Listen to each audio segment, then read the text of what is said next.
أعوذ بالله من الشيطان الرجيم بسم الله الرحمن الرحيم الحمد لله رب العالمين والصلاة والسلام على رسولنا محمد وعلى آله وأصحابه أجمعين.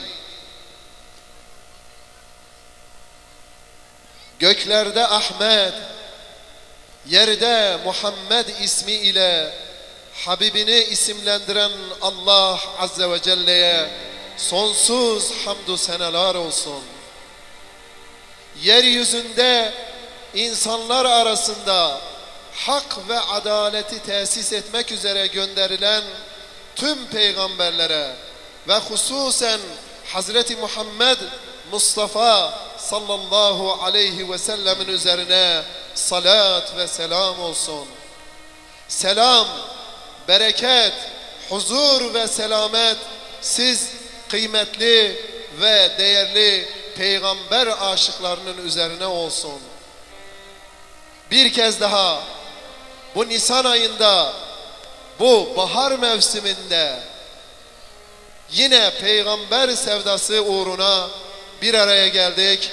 Vahdet Camii Peygamber Sevdalıları platformu olarak bir kez daha huzurunuzdayız. Bismillahirrahmanirrahim. Im Namen des Gottes, des Allerbarmes, des Barmherzigen. Meine Damen und Herren, liebe Geschwister im Islam, ich heiße Sie alle recht herzlich willkommen zu unserer Gedenkfeier von Propheten Muhammad Mustafa sallallahu aleyhi ve sellem. Friede und Segen sei mit Ihnen. Ich bedanke mich im Namen der Wahdet Moschee an alle, die heute sich hier für die Gedenkfeier sich versammelt haben. Dankeschön.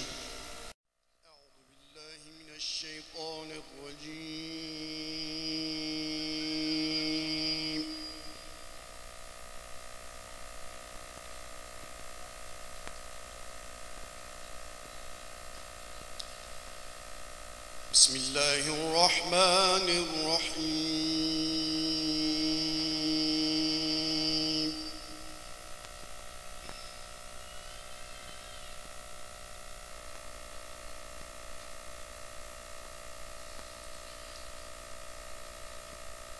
لقد صدق الله رسوله الرؤيا بالحق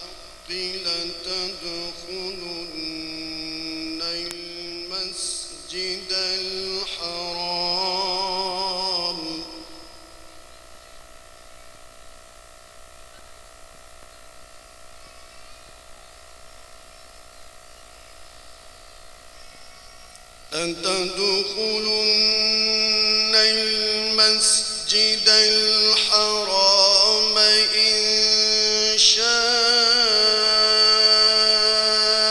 الله آمنين محلقين رؤوسكم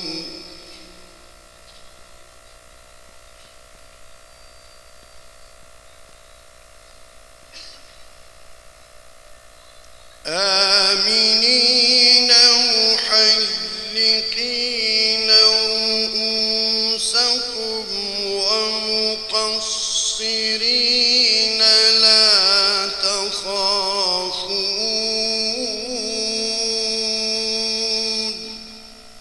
بالله من الشيطان الرجيم.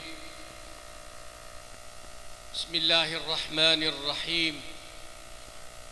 الحمد لله رب العالمين والصلاة والسلام على رسولنا محمد وعلى آله الطيبين الطاهرين وأصحابه مجمعين. Çok aziz ve değerli kardeşlerim, bacılarım, hepinizi selamların en güzeli olan Allah'ın selamı ile selamlıyorum. Peygamber Sevdalıları platformu olarak Vahdet Camisi adına bizler hepinize hoş geldiniz, sefalar getirdiniz. Çünkü sizin de peygamberin sevdalısı olduğunun kanıtı budur. Çok kıymetli hocalarım, değerli kardeşlerim ve bacılarım. Hamburg peygamber sevdalıların hazırlamış olduğu Hak ve Adalet Rehberi Hazreti Muhammed Temal'i programımıza hepiniz hoş geldiniz, sefalar getirdiniz.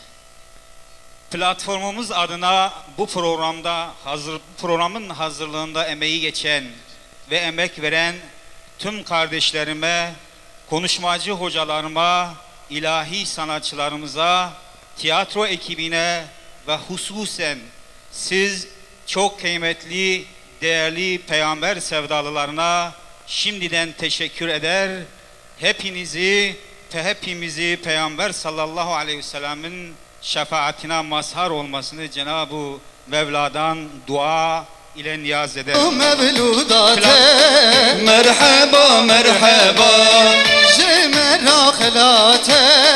مرحبا مرحبا حاضرين انباته مرحبا مرحبا بخيراتي سرچاوا يا محمد مصطفى. Dün Diyarbakır'daydım biliyorsunuz. Oradaki o güzel coşkuyu yaşadım. Şimdi Hamburg'dayım elhamdülillah.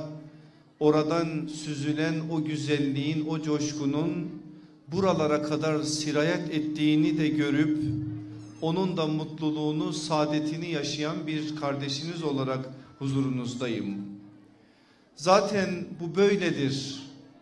Bir taş atar birisi, o taş halka halka denizin üstünde dalgalar oluşturur ve öyle bir noktaya doğru gider ki o taşı atan da bilemez aslında onun o kadar ulaşacağını. Bizler de bakanlar da bunu anlayamayız. Çünkü hayır işi böyledir.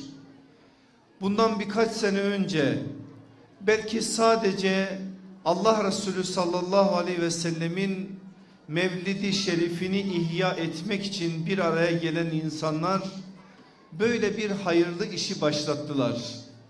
Nereden bileceklerdi ki dünyanın dört bir tarafına yayılacak, ta Hamburg'a kadar da uzanacak, başka yerlere doğru gidecek ve bu iş istenilenin, arzu edilenin daha ötesine doğru mesajları kaydıracak. Hamdolsun